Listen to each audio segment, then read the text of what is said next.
Hey all, Ron here from Military Images Magazine with a new episode of Life on the Civil War Research Trail. Today we're headed to Boston, Massachusetts in 1826. It's an auspicious year in the nation's history, the 50th anniversary of the Declaration of Independence. This same year, 1826, on Hanover Street in the city of Boston, a man named John Tilson established a company that manufactured and sold shoes and other leather goods. Tilson built his business the old fashioned way over the next decade, eventually moving to North Market Street. In 1836, when he was about 35 years old, Tilson brought on a partner, a genial young man, about 20 years old, named William Mitchell. He was a first generation American born in Paisley, Scotland, to Irish parents. Mitchell's partnership turned out to be a big success. The company prospered as Tilson and Mitchell.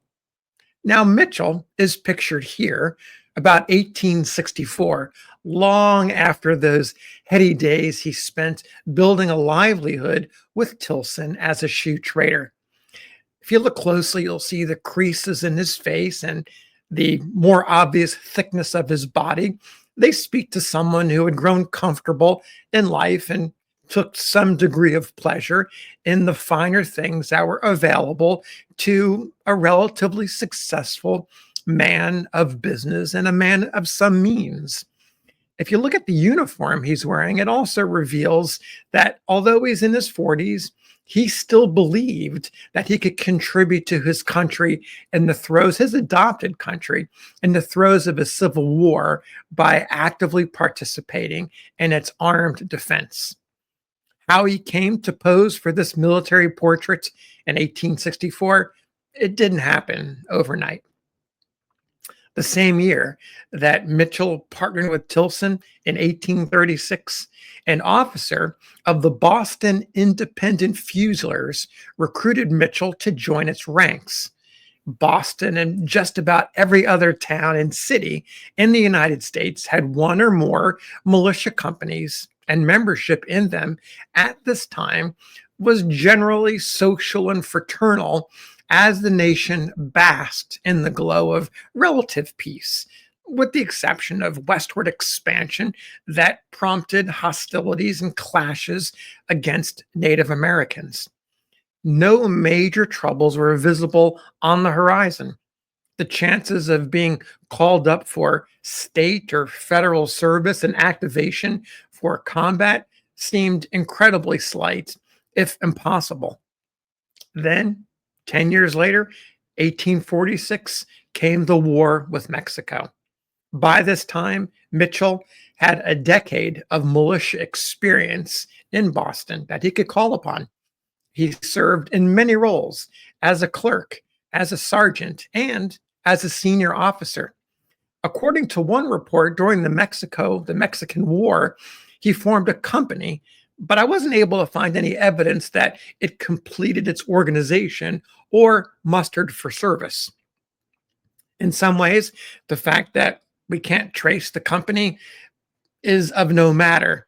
What does matter is that he did attempt to raise troops and lend his support to a war in which America was involved. Now, back in the United States, as political polarization divided the country, Mitchell continued his militia service. When the Civil War began, he joined the Army.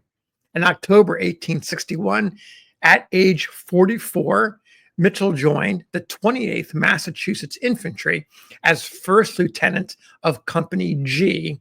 His son, George, who was then 22, followed his dad into the regiment as the drum major. The 28th now was composed predominantly of soldiers of Irish extraction, and they adopted a Gaelic motto, Faugh, Ballagh, clear the way, is the English translation. The regiment's color guard, in fact, carried 3 flags instead of the usual 2, the Stars and Stripes, the official state colors, and a green flag imprinted with Irish slogans. The Mitchells and their Irish brethren cleared the way, true to their motto, along the coast of South Carolina and Georgia in early and mid 1862 as part of Brigadier General Thomas W. Sherman's expeditionary force. They were quite successful in establishing a beachhead that would pay dividends later on in the war. It was the 28th and other regiments that were able to make that possible, to truly clear the way. In July 1862, the regiment's mission along the southern coast was finished, and they received orders to move to Virginia, in which they participated in a string of battles throughout the summer and the early fall: Second Bull Run, Chantilly, South Mountain, and Antietam. Around this time, there's a broadside that I found that gives some sense of the esprit de corps that the regiment had. This is, again, a recruiting broadside attempting to bring in new men to replace those who were sick, injured, died in combat, and in camp from disease. And I want to read to you the lyrics, this poem. The lyrics could be sent to music, but here's the lines that appeared in the recruitment poster, playing off of that Gaelic motto. So here it is. Shall villains drag our starry flag by the blood of warriors consecrated, and raise instead the viper's head, or northern freemen subjugated? No, no, the boasts of southern hosts by heaven right soon will make them swallow. They'll shortly feel our Yankee steel back by an Irish Faugh abol us. On November 23rd, 1862, the Army, this is after Antietam, the Army reassigned the 28th to Brigadier General Thomas Francis Marr's Irish Brigade. This is a moment for the 28th. Now they're part of the Irish Brigade. However, Mitchell was no longer with the regiment.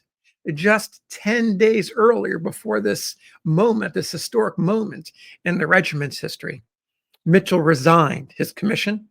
In his very short letter, he explains that he was, quote, feeling unable to perform the duties of another campaign, end quote. He didn't elaborate.